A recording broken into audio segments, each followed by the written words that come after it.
promissory note is a legally binding written document acting as a formal promise by a borrower to pay a specific sum of money to a lender on demand or a set future date. एक बंदा दूसरे बंदे से यानी borrower जो है वो जो है लेंडर से ये डॉक्यूमेंट वो साइन करता है, फॉर्मली प्रॉमिस करता है, एक लीगल बाइंडिंग होती है, एक लीगल डॉक्यूमेंट साइन करता है जिसपे वो कहता है कि मैं फ्यूचर में आपको इतना पैसा दूंगा। और इसमें सारी डिटेल्स होती है, प्रिंसिपल अमाउंट, इंटरेस्ट रेट क्या होगा, रिपेमेंट का शेड्यूल क्या होगा, कैसे मैं दूंगा। और इस is commonly used in loan between individuals, business और फॉर इन्वेस्टमेंट पर्पस। ये अक्सर लोन में यूज होता है। जब आप बैंक से लोन लेते हो तो आप बैंक को एक प्रोमिसरी नोट देते हो, यानी आप लिख के देते हो कि मैं जो आपका पैसा हूं, अगर मैंने 10 लाख रुपए का लोन लिया है, मैं आपको 10 लाख रुपया दूंगा, इंस्टॉलमेंट में मंथली इतना देगा, इंटरेस्ट इतना होगा। और या आप किसी के साथ कोई बिजनेस डीलिंग करते हो या कहीं पे आप इन्वेस्टमेंट करते हो तो वहां पर इस डॉक्यूमेंट को वहां पे अप्लाई किया जाता है, जिसको हम प्रोमिसरी नोट के नाम से जानते हैं। और ये एक लीगल डॉक्यूमेंट होता है, यानी मीन्स अगर आप इसकी पेमेंट नहीं कर पाते तो उसके बदले जो है आपको फाइन या सजा या पुनिशमेंट भी हो सकती है, या कोर्ट में भी आपको लाया जा सकता है। दूसरा होता है करेंसी नोट। ये करेंसी नोट जो आपके जेब में इस वक्त पैसा है, इसको करेंसी नोट बोलते हैं।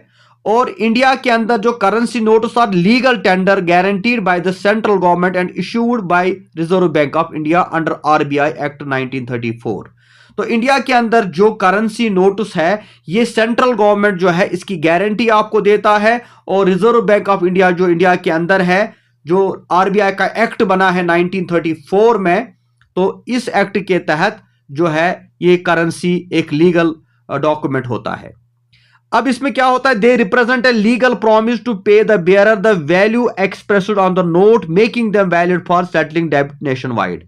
तो ये एक नोट होता है, एक प्रोमिसरी नोट ये भी होता है जिसमें जो बैंक आपको देता है और वो आपसे कहता है कि इस पे जो आइटम लिखा है, इस पे जो अमाउंट लिखा है, ये आपको पे किया जाएगा, आप इसको कहीं पर भी यूज कर सकते हैं। इसकी गारंटी आरबीआई देता है। और आप वो करेंसी का नोट लेकर कहीं पे बाजार में जाते हैं, कोई भी चीज उसे खरीदते हैं, और कोई आपसे नहीं कहता कि ये कागज का टुकड़ा है, बल्कि इसकी गारंटी आरबीआई ने दी होती है। इसीलिए जो ओरिजिनल और डुप्लीकेट नोट होते हैं इसमें यही डिफरेंस होता है। हालांकि डुप्लीकेट नोट भी उसी तरह दिखता है, लेकिन अगर वो चीज आप किसी दुकानदार के पास ले जाते हैं वो उसको बाहर फेंक देगा, क्योंकि वहां पे आरबीआई की गारंटी नहीं होती, क्योंकि उस पे आरबीआई का सेटअप, आरबीआई का जो निशान है वो नहीं होता है, वो किसी और ने बनाया होता है। अदरवाइज नोट एक जैसा ही होता है। तो इसीलिए लीगली जो डेफिनेशन है, legally a bank note is a promissory note issued by the bank और government authority payable to the bearer on demand. तो ये लीगली क्या है इसका स्टेटस, कि जो करेंसी नोट है ये एक प्रोमिसरी नोट होता है जो बैंक या गवर्नमेंट की कोई अथॉरिटी आपको देती है और आपको पे करती है। अब इसके लिए कुछ लॉज बनाए गए हैं। प्रोड्यूसिंग, पोजेसिंग और distributing forged notice is a serious crime. अगर कोई बंदा प्रोड्यूस करता है या उसके पास है या वो डिस्ट्रीब्यूट करता है नकली नोट जो आरबीआई ने नहीं बनाया, तो ये सबसे सीरियस क्राइम, बड़ा सीरियस क्राइम माना जाए, क्योंकि किसी को भी ये राइट नहीं है कि वो ये नोट बनाए। ये नोट बनाने की का जो पावर है, अथॉरिटी जो है वो आरबीआई को है। वो इसको प्रोड्यूस करेगा, वो इसको पोजेस करेगा, वो इसको डिस्ट्रीब्यूट करेगा। लेकिन अगर कोई बंदा खुद से ये चीज करता है, खुद ये नोट बनाता है, तो वो सीरियस क्राइम माना जाता है। एंड अंडर बीएनएस इसके लिए जो एक्ट बनाया गया है, इसके लिए जो पुनिशमेंट है वो है up to 7 year and to fine, या उसके फाइन होगा या आपको 7 ईयर की सजा भी होगी। तो ये है करेंसी नोट। अच्छा, इसमें एक और एग्जम्पशन दिया गया है, a note that is torn damaged can be exchange by bank branch under RBI note refund rules. अगर कोई का नोट टूटा हुआ है, कटा हुआ है, डिस्ट्रॉय हुआ है, तो उसकी गारंटी भी आपको बैंक देगा, एक्सचेंज में आपको नया नोट दे देगा, क्योंकि ये उन्हीं की जिम्मेदारी, प्रोमिसरी नोट है वो। अच्छा, अब promissory note and a cheque are both negotiable instruments under the Negotiable Instrument Act used for financial transactions। तो प्रोमिसरी नोट हो या चेक हो, ये दोनों चीजें जो है ये नेगोशिएबल इंस्ट्रूमेंट एक्ट में इनको जो है माना जाता है कि ये फाइनेंशियल ट्रांजैक्शन के लिए आप इनका यूज कर सकते हैं। तो प्रॉमिसरी नोट क्या होता है? Promissory note is an unconditional promise in writing made by a person. कि प्रॉमिसरी नोट में आप किसी भी कंडीशन के बगैर राइटिंग में आप एक बंदे को लिख कर देते हो कि आप ये पे सम ऑफ मनी टू अनदर, क्या हम आपको इतना अमाउंट दे देंगे। लेकिन जो चेक होती है, चेक में क्या होता है, इसमें बैंक इन्वॉल्व हो जाता है। इसीलिए हम कहते हैं कि जो प्रॉमिसरी नोट है उसमें दो ही पार्टियां होती है, देने वाला और लेने वाला। लेकिन जो चेक होती है इसमें तीन होते हैं, देने वाला, लेने वाला और बीच में जो बैंक का काम होता है, क्योंकि बैंक के थ्रू जाता है। उसमें तीन पार्टियां होती है जिसको हम अक्सर बोलते हैं कि ये ड्रॉवर है अकाउंट होल्डर, या ड्रावी जो है बैंक, या पेई जिसको पे करना है। तो इन दो में ये डिफरेंस है चेक और प्रॉमिसरी नोट में। अच्छा, फिर उसके अलग अलग रूल्स है। चेक बाउंस होती है, उसकी क्या गारंटी, वो तो अलग से उस डिबेट में हम नहीं जाएंगे। तो हम जो है, हाँ, डिसऑनर नोटिस जो होती है, एक होती है क्रॉसिंग चेक, वो तो पता है कि ऊपर चेक पे क्रॉस होगा तो वो अकाउंट में जाएगा। लेकिन डिसऑनर नोटिस क्या होता है? When a promissory note is dishonoured, notice of dishonour must be given to the previous parties. In the case of cheque, notice of dishonour is not necessary. हाँ जी, अगर प्रॉमिसरी नोट में वो dishonour हो गया, यानी जो आपने किसी के साथ प्रॉमिस किया था या किसी ने आपके साथ किया था कि मैं आपको ये पैसा दूंगा, तो आपको क्या करना होता है? Must be given to previous parties. आपको उनको नोटिस देना है कि भाई आपने प्रॉमिस तोड़ा है, आप ये काम कर दीजिए। But in case of cheque, notice of dishonour is not necessary. अगर कोई चेक जो है वो बाउंस हो गई, वो डिसऑनर हो गई, वहां पैसा नहीं निकला, तो आपको नोटिस देने की जरूरत नहीं है, क्योंकि उसमें फिर ऑटोमेटिकली बैंक अपनी तरह से जो है काम करता है और फिर वो मेमो वगैरह बनाते हैं और फिर आपको चेक बाउंस केस में डाल देते हैं। अच्छा, आगे हमारी टर्म है प्राइवेसी पर्स। प्राइवेसी पर्स क्या है? जब 1947 में इंडिया इंटीग्रेट हो गया और जितनी भी प्रिंसली स्टेट्स थी, लगभग 560 प्रिंसली स्टेट्स थी, उन्होंने जो है इंडिया के साथ इंटीग्रेशन किया। सरदार वल्लभ भाई पटेल थे हमारे, तो उन्होंने इनको मोटिवेट किया और इन रूलर्स ने अपना जो है नेगोशिएशन किया और ये इंडिया का पार्ट बन गई और इस तरह से इंडिया एमर्ज हो गया और जितनी भी प्रिंसली स्टेट्स थी वो सारी खत्म कर दी गई। मगर जो उन प्रिंसली स्टेट्स के राजा थे, रूलर्स थे, महाराजा थे, उनको गवर्नमेंट ऑफ इंडिया ने कहा कि हम आपको प्राइवेसी पर्स देंगे। दैट मीन्स हम आपको ईयरली जो है एक अमाउंट देंगे, एक किस्म का सैलरी दे देंगे। तो ये एक कंपनसेशन आपको मिलेगा क्योंकि आप जो है आपने अपनी सल्तनत जो है कहेंगे, अपना राज जो है हमारे हवाले कर दिया है। और इस तरह से इनसे वादा किया गया कि हम आपको जो है मंथली या ईयरली आपको एक पेंशन दिया करेंगे। और उसके बाद जो यह हुआ, जो कॉन्स्टिट्यूशन ऑफ इंडिया बनी 1950 में, उसमें प्राइवेसी पेमेंट का सिलसिला रखा गया आर्टिकल 291 में, और जहां पर बोला गया कि जो कंसोलिडेटेड फंड ऑफ इंडिया है वहां से ये चार्ज होगा, वहां से इनका पेंशन निकलेगा। जिस तरह प्रेसिडेंट प्राइम मिनिस्टर की सैलरी निकलती है, इसी तरह इन महाराजाओं, इन रूलर्स की सैलरियां भी निकलती थी इसी कंसोलिडेटेड फंड ऑफ इंडिया से। फॉर एग्जाम्पल, अमाउंट जो था ये वेरी करता था। 4 मिलियन मिलता था निजाम ऑफ हैदराबाद को, जो हैदराबाद का रूलर था, निजाम उसको बोलते थे, उसको 4 मिलियन एनुअली मिलता था। इसी तरह कटोडिया का एक रूलर था, उसको 192 रुपीज मिलते थे। यानी डिपेंड करता था कैसी सल्तनत है, कैसा राजा है, उनकी इनकम क्या है। इस बेस पर इन सारे 560 राजाओं को प्राइवेसी पर्स के अंडर जो है पेंशन मिलता था। बट इंदिरा गांधी बड़ी खतरनाक थी। 1970 में उसने क्या किया, उसने कॉन्स्टिट्यूशन के अंदर अमेंडमेंट लाई और इस प्राइवेसी पर्स को एबॉलिश किया और 26th amendment constitution of India में लाई, जिससे इसको पूरी तरह से एबॉलिश कर दिया गया। क्योंकि उसका कहना था ये कि अनडेमोक्रेटिक है, ये एक एनार्की सिस्टम है, ये एक डिक्टेटरशिप है, इसलिए हम इस चीज को कंटिन्यू नहीं करेंगे। और उन्होंने अमेंडमेंट ला के इस प्राइवेसी पर्स को 71 में जो है खत्म कर दिया। अब इसका इंपैक्ट क्या पड़ा? इसका इंपैक्ट ये पड़ा कि जो 291 और 362 आर्टिकल थे, इन दोनों को जो है रिमूव कर दिया गया और इसके साथ साथ जो लीगल रिकॉग्निशन थी रूलर्स की, वो सभी टर्मिनेट हो गए। उनके जितने भी प्रिविलेजेस उनको मिलती थी वो सारी खत्म कर दी गई। जितने भी प्रिंसली स्टेटस उनका था, रियासत थी उनके पास, राजा थे वो सारी चीज लीगली उनसे छीन ली गई। अच्छा, एक और टर्म जो हम यूज करते हैं वो है क्रीमी लेयर। क्रीमी लेयर का नाम सुना है कभी? Yes sir. Yes sir. कहाँ होता है? रिजर्वेशन में। रिजर्वेशन में क्या? मतलब अच्छा, चलिए मैं आपको क्वेश्चन पूछूंगा। फॉर एग्जांपल, अगर कोई बंदा है उसको रिजर्वेशन है, अदर बैकवर्ड कास्ट्स की बात हम करते हैं, SC ST को छोड़ दें, तो अदर बैकवर्ड कास्ट्स में आपको रिजर्वेशन है और आपको कोई अच्छी नौकरी मिल गई, आप बन गए IPS ऑफिसर या KS ऑफिसर या IAS ऑफिसर, तो क्या आपके बच्चों को भी रिजर्वेशन मिलनी चाहिए? No sir. क्रीमी लेयर का मतलब होता है जो ओबीसी वगैरह होते हैं, जो उनमें सुपीरियर होते हैं, like advanced in terms of education, socially, economically, जो अदर ओबीसी को बेनिफिट मिलते हैं वो उस क्रीमी लेयर को। वही मसला है, यानी वही मैंने पूछा ना, अगर आप OBC कैटेगरी को बिलोंग करते हो और आपको एक अच्छी नौकरी मिली, आप IPS IAS बने, जज बने, डॉक्टर बने, तो क्या आपके बच्चों को भी बाद में ये रिजर्वेशन का फायदा मिलना चाहिए? नहीं मिलना चाहिए, क्योंकि आप फिर अब बैकवर्ड रहे ही नहीं। अब आपका सोशल स्टेटस, अब आप इकोनॉमिकली, आप एजुकेशनली फॉरवर्ड हो गए, तो OBC का कैटेगरी का फायदा आपको नहीं मिलना चाहिए।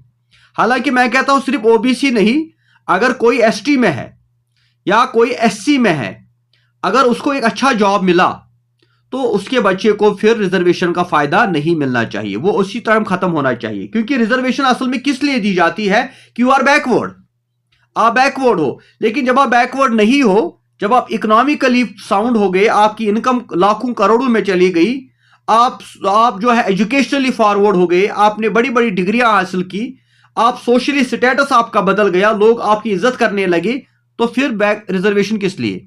रिजर्वेशन का फायदा उन लोगों को मिलना चाहिए जो वाकई एजुकेशनली, सोशली, इकोनॉमिकली बैकवर्ड है।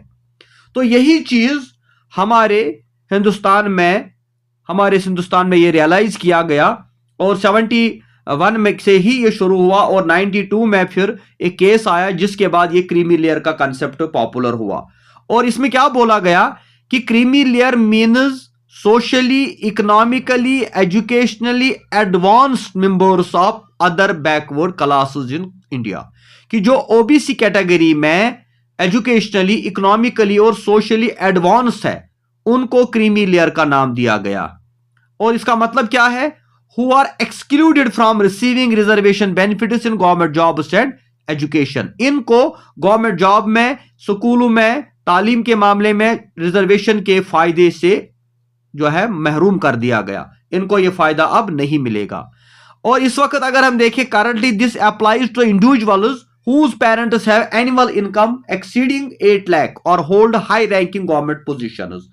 आज इंडिया के अंदर अगर कोई OBC वाला है और उसके पेरेंट्स की इनकम 8 लाख से ज्यादा है या उसके पास कोई अच्छा हाई रैंकिंग गवर्नमेंट जॉब है, लाइक गजेटेड ऑफिसर है, तो फिर उसके बच्चों को यह फायदा नहीं मिलेगा।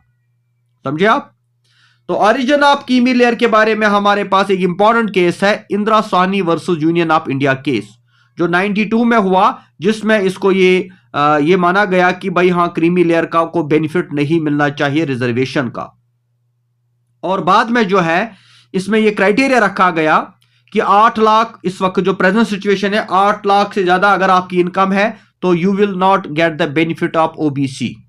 या इसके अलावा अगर ग्रुप A, ग्रुप B, यानी एक अच्छा हाई स्टेटस जॉब आपके पास है, तो आपके बच्चों को इसका बेनिफिट नहीं मिलेगा। इतना ही नहीं, अगर आपके पास बहुत ज्यादा अच्छी प्रॉपर्टी है, बिजनेस है, हाई इनकम प्रोफेशन है, आप एक प्रोफेशनल लॉयर हो, हाई कोर्ट के लॉयर हो, अच्छी इनकम हो रही है, तो फिर आपको इसका फायदा नहीं मिलेगा। तो इसलिए individuals categorised under creamy layer और treated general category candidates for education employment. इसलिए जो लोग क्रीमी लेयर में आते हैं उनको जनरल कैटेगरी के साथ रखा जाता है और वही बेनिफिट उनको भी मिलता है जो जनरल कैटेगरी वालों को मिलता है। समझे आप? तो ये हो गया क्रीमी लेयर। हाँ, चलिए इसको छोड़ के आगे बढ़ते हैं। अच्छा,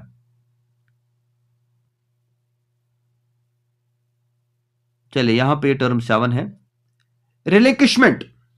रिलिंक्विशमेंट का मतलब क्या होता है? जब आप गिव अप करते हो, फॉर्मली आप वॉलंटियरली आप अपनी प्रॉपर्टी, अपनी क्लेम, अपनी पोजीशन, अपने राइट्स गिव अप करते हो, किसी के हवाले कर देते हो, तो उसको बोलते हैं रिलिंक्विशमेंट। यानी इसका मतलब होता है एक लीगल डॉक्यूमेंट साइन किया जाता है जिसको एक रिलिंक्विश डीड भी कहते हैं, जहां पर एक ऑनर अपने सारे राइट्स, अपना सारा शेयर, अपनी सारी प्रॉपर्टी दूसरे के हवाले कर देता है, दूसरे के हवाले कर देता है, दूसरे को ट्रांसफर कर देता है। तो अब इस रिलिंक्विशमेंट और गिफ्ट डीड में क्या फर्क है? क्योंकि अक्सर हम गिफ्ट डीड सुनते हैं कि भाई उस बंदे ने गिफ्ट डीड की, मतलब कि गिफ्ट डीड आप अपनी प्रॉपर्टी किसी को गिफ्ट कर देते हैं। लेकिन रिलिंक्विशमेंट डीड क्या होती है? इसमें आप अपनी प्रॉपर्टी किसी के नहीं बल्कि अपने जो को ऑनर्स होते हैं, जो आपके इनहेरिटेंस में होते हैं, जो आपके फैमिली मेंबर्स होते हैं, जो आपके घर वाले होते हैं या ब्लड रिलेशन वाले, उन्हीं को आप दे सकते हैं। जबकि गिफ्ट डीड आप किसी के नाम भी कर सकते हैं। ये इसमें एक डिफरेंस है। अच्छा, इंश्योरेंस कॉन्ट्रैक्ट, जो इंश्योरेंस किया जाता है, एक कंपनी इंश्योरेंस कंपनी होती है जैसे LIC है, तो जब आप यहां पे कोई पॉलिसी लेते हो तो आपके और उनके बीच में एक कॉन्ट्रैक्ट होता है जिसको इंश्योरेंस कॉन्ट्रैक्ट कहा जाता है। इस इंश्योरेंस कॉन्ट्रैक्ट में कुछ लीगल बाइंडिंग्स होती है, एक एग्रीमेंट होता है ये। यानी ऐसा नहीं कि कोई कंपनी आपसे कहेगी इतना पैसा भरो फिर बाद में नहीं देगी, उसके लिए आप कोर्ट में भी जा सकते हो। लेकिन ये कॉन्ट्रैक्ट जब आप साइन करते हो, इसमें कुछ चीजें होती है जो आपको पढ़नी चाहिए। बाद में जब आप कोर्ट में जाते हो आपको उसके बारे में पता नहीं होता, क्योंकि इसमें रिस्क फैक्टर होता है कि आप जब किसी कंपनी का इंश्योरेंस लेते हो, अगर खुदा ना खास्ता आपके साथ कुछ हो जाता है, कोई नुकसान हो जाता है, तो ये कंपनी बाउंड होती है आपको पे करने के लिए। तो इसके लिए एक प्रीमियम देना पड़ता है जिसमें बाद में जो इंश्योरेंस कंपनी है वो उसका आपको फायदा देती है इन केस आपका नुकसान अगर हो गया। तो इंश्योरेंस कॉन्ट्रैक्ट इसको बोलते हैं। अच्छा, इंपॉर्टेंट टर्म है यहां पे immovable property. There are two types of properties, movable property and immovable property. तो क्या होता है इसका मतलब? बहुत इजी है।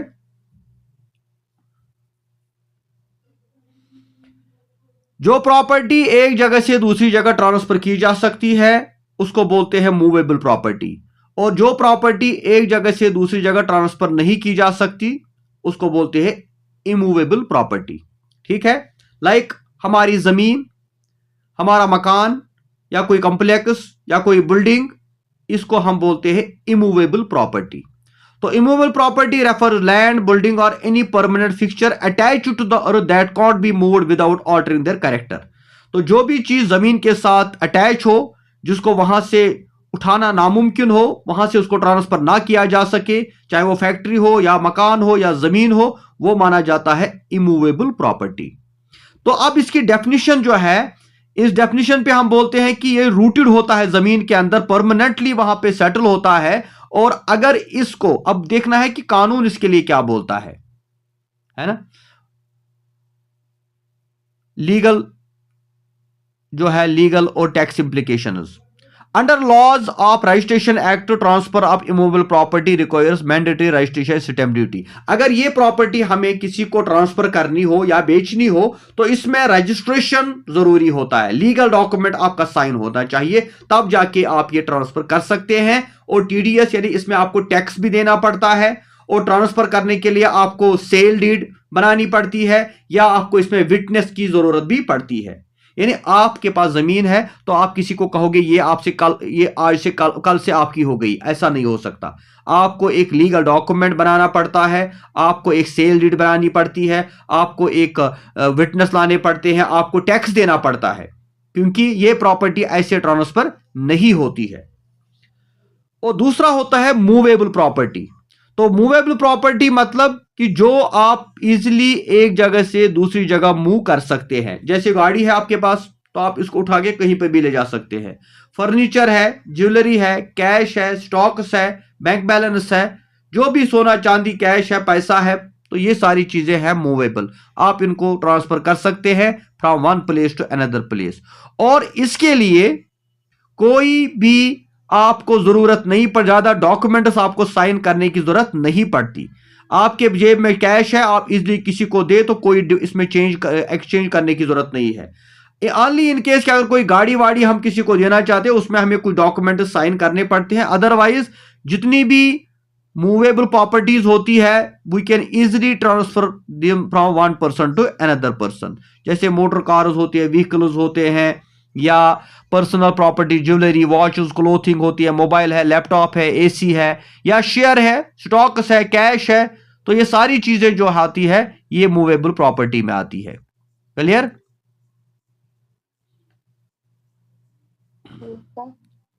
हाँ जी। Yes sir. फोर्जरी का मतलब क्या होता है? चीटिंग करना, इलीगली कोई ऐसा एक्ट करना जिससे आप दूसरे के डॉक्यूमेंट के साथ खेलते हो, उनको धोखा देते हो, फ्रॉड करते हो। और आईपीसी कहता है कि ये एक क्राइम है क्योंकि आप फेक डॉक्यूमेंट बनाते हो, फेक सिग्नेचर करते हो, आप दूसरे के बदले कहीं पे एंटर हो जाते हो, ये सारा फोर्जरी में आता है और ये एक क्राइम होता है। फॉर एग्जाम्पल हम किसी का सिग्नेचर करते हैं या हम कहीं पर जो है किसी डॉक्यूमेंट में कोई गलत नाम लिखते हैं, किसी की स्टैंप यूज करते हैं, सील डालते हैं, प्रिंसिपल, एज अ टीचर या एज अ तहसीलदार, किसी नायब तहसीलदार की, कैसे तहसीलदार की, पटवारी की सील डाल दी, उसका सिग्नेचर खुद कर दिया। आपको कोई डॉक्यूमेंट भरना है कहीं पे, उस पे नायब तहसीलदार का सिग्नेचर होना चाहिए तो आप खुद करेंगे, वो स्टैंप डालेंगे, वो तो बाजार में मिलती है, तो इसको फोर्जरी बोला जाता है और एक क्राइम होता है। ये कोई मामूली चीज नहीं होती। इसका इंप्रिजमेंट जो है, forgery for the purpose of cheating can result in imprisonment of up to 7 years along with fine। इसके लिए 7 साल तक भी सजा हो सकती है अगर हम किसी के बदले कहीं पे साइन करें। मिसाल के तौर पे आपके घर में चेकबुक है, उसके ऊपर आपके फादर का सिग्नेचर होता है, तब जाके अकाउंट से पैसे निकलते हैं। कभी आप क्या करोगे, जोक में है, आपने चेकबुक निकाला और उसी तरीके से आपने साइन किया और ले गए इसको बैंक पे, तो ये फोर्जरी माना जाएगा, ये एक क्राइम माना जाता है। तो इसलिए चाहे स्टैम्प पेपर्स हो, बैंक डॉक्यूमेंट्स हो या सिग्नेचर हो, ये सारी चीजें इसमें आती है और इसके लिए सेक्शन बनाए गए हैं जिसमें इस फोर्जरी को भी एक ऑफेंस माना जाता है। ठीक है? क्लियर? Yes sir. अच्छा, इन्फेंटिसाइड क्या होता है? Infanticide refers to the intention killing of a newborn or very young infant. In legal and social, it is a severe crime, often driven by social stigma, poverty or cultural basis. Infanticide का मतलब होता है killing of a newborn, कि जो बच्चा पैदा हुआ उसको मार देना। And very young infant, यानी उसकी एज उतनी ज्यादा नहीं होती, ये पैदा होते ही किसी को मार देना, ये इन्फेंटिसाइड कहा जाता है। और ये एक क्राइम है, ये एक सोशल स्टिग्मा है, एक बहुत सीवियर क्राइम माना जाता है। तो बीएनएस में कहा जाता है कि अगर, हालांकि बीएनएस भी हम देखें सेक्शन 90 जो भारतीय नया संहिता है जो 24 से इंप्लीमेंट हुआ, उसके ऊपर जो सेक्शन 92 है उसमें इसको बोला गया है कल्पेबल होमिसाइड, यानी इसको मर्डर के साथ तशबीह दी गई है। इसको बोला गया है कि ये सेम उसी तरह से जिस तरह हम किसी को, इंसान को मारते हैं, तो इस पैदा होते ही किसी बच्चे को मारना जो है ये जो है पुनिशमेंट के लिए है। मिसाल के तौर पे the offence is punishable by imprisonment for up to 10 years and a fine. अगर ऐसा कहीं पे किसी ने ऑफेंस किया कि पैदा होते ही बच्चे को मार दिया तो उसको 10 साल तक भी सजा हो सकती है और फाइन भी हो सकता है। या कभी कभी जो है इट इज कॉग्निजेबल, यानी police can arrest without a warrant, ऐसे बंदे को पुलिस वारंट के बगैर भी अरेस्ट कर सकती है। नॉन बेलेबल भी है कि ऐसे बंदे की बेल भी नहीं होगी जब पता चलेगा इसने पैदा होते ही बच्चे को मार दिया। तो इसलिए जो है ये बच्चा जो होता है ये भी इंसान ही होता है, हालांकि अभी पैदा हुआ है, लेकिन अगर इसको अनलॉफुल किलिंग में, इसको ये भी अनलॉफुल किलिंग मानी जाए, इस सीरियस क्राइम माना जाता है। और खास तौर से जब हम बात करते हैं फीमेल इन्फेंटिसाइड कि लड़की होती है, क्योंकि ज्यादातर लड़कियों को ही मारा जाता है। Female infanticide is a specially selective killing of a girl child after birth due to the patriarchal reference for male children, dowry और पॉवर्टी, यानी लड़का क्यों पैदा नहीं हुआ, तो इस वजह से बहुत सारे ऐसे पेरेंट्स होते हैं जो लड़कियों को पैदा होते ही मार देते हैं, या डॉवरी या गरीबी की वजह से मार देते हैं। किसी की दूसरी या तीसरी या चौथी बेटी पैदा हो जाती है, वो उनको मार देता है। तो कोई भी रीजन हो सकता है, अक्सर इसमें लड़कियों को मारा जाता है, गर्ल्स को मारा जाता है, तो ये एक सीवियर क्राइम माना जाता है। अच्छा, इसमें गवर्नमेंट ने आप इनिशिएटिव भी लिए हैं, बेबी क्रैडल स्कीम या बेटी बचाओ बेटी पढ़ाओ स्कीम, जिसमें ऐसे बच्चों को जो है गवर्नमेंट टेक केयर करती है। अगर मारना जायज नहीं है, आप ये गवर्नमेंट के हवाले कर सकते हो। बेबी क्रैडल स्कीम बनाई गई है जिसमें आपको गवर्नमेंट पैसा देती है, या बेटी बचाओ बेटी पढ़ाओ में उनको अब इंसेंटिव मिलते हैं। लाडली बेटी स्कीम आपने सुनी होगी, अगर बेटी पैदा हो गई तो गवर्नमेंट कहती है कोई परेशानी, हम आपके अकाउंट में 2-2 हज़ार डाल देंगे इसके अकाउंट में, आप इसको प्लीज मत मारो। यानी बच्चों को, लड़कियों को बचाने के लिए सेक्स रेशो खत्म हो रहा है इससे, तो ये एक खतरनाक किस्म की किलिंग मानी जाती है। अब इसके टाइप्स क्या होते हैं? एक होता है नियोनेटिसाइड, यानी killing A newborn with in 24 of life, यानी 24 घंटे के अंदर अंदर किसी को मार देना, उसको बोलते हैं नियोनाटिसाइड। और इन्फेंटिसाइड होता है killing a child age between 1 day and 1 year, एक दिन का हो गया बच्चा तो वो इन्फेंटिसाइड में आ जाता है, 1 साल तक वो इन्फेंटिसाइड में माना जाता है। इसी तरह इसकी एक और टर्म आती है filicide, a general term for a parent killing their child, कि पेरेंट जब किसी बच्चे को मार देता है तो उसको बोलते हैं फिलिसाइड। तो बहुत सारे एस्पेक्ट्स है, ये क्राइम है, एक सीरियस क्राइम है, इसको रोकना जरूरी है। इसके लिए कानून बनाए गए हैं और कानून इसकी इजाजत नहीं देता कि कोई बच्चा पैदा हुआ, हालांकि वो फिजिकली फिट भी ना हो, तब भी हम उसको नहीं मार सकते। ठीक है? Yes sir. अच्छा, एक टर्म इसी के साथ जुड़ी है जिसको बोलते हैं फोर्टिसाइड। फोर्टिसाइड है, female foeticide is a illegal practice of aborting a foetus after determine that it is a female creamy, deeply rooted in gender based discrimination and son preference. यानी मां के पेट में ही मार देना किसी बच्चे को।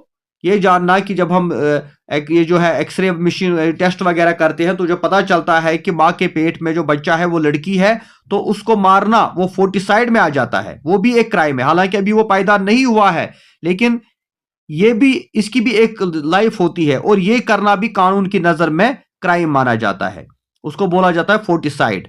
तो फोर्टिसाइड याद रखना चाहिए जब माँ के पेट में ही किसी को मार दिया जाता है। और इस वजह से हमने देखा कि बहुत सारी बच्चियों को पैदा होने ही नहीं देते। It involve the use of parental diagnose techniques, इसमें वो सेंटर जहां पर ये डायग्नोज किया जाता है तो उनको भी पकड़ा जाता है, जैसे जहां पे अल्ट्रासाउंड वगैरह, ये जो टेस्ट वगैरह किए जाते हैं जिससे ये पता चलता है, और बाद में इन बच्चियों को मारा जाता है। इसीलिए आपने देखा होगा उन सेंटर्स के अंदर लिखा होता है कि यहाँ पे सेक्स डिटर्मिनेशन नहीं होता। अगर टेस्ट होता तो कोई भी डॉक्टर नहीं बताएगा आपको कि माँ के पेट में लड़का है कि लड़की, क्योंकि हो सकता है इससे इसका इंटेंशन खराब हो जाए और ये इस डॉक्टर को कहे कि मार दो इसको पेट के अंदर ही। तो इसलिए ये भी एक क्राइम माना जाता है। It prohibits advertisement related to sex selection, the ban prenatal sex determination, उसके ऊपर भी बैन। इस पे कानून बनाए गए हैं कि जो हमारे मेडिकल सेंटर्स है, जो हमारे नर्सिंग होम्स है जहां पे टेस्ट किए जाते हैं, तो वो उनको बैन कर दिया गया है कि वो किसी को ना बताए कि कौन सा बच्चा क्या है, लड़का है कि लड़की, क्योंकि इसके बहुत सारे फिर गलत नताइज निकलते हैं, इसलिए उनकी लाइसेंस भी जो है कैंसिल हो जाती है। ठीक है, चले आज इतना काफी है।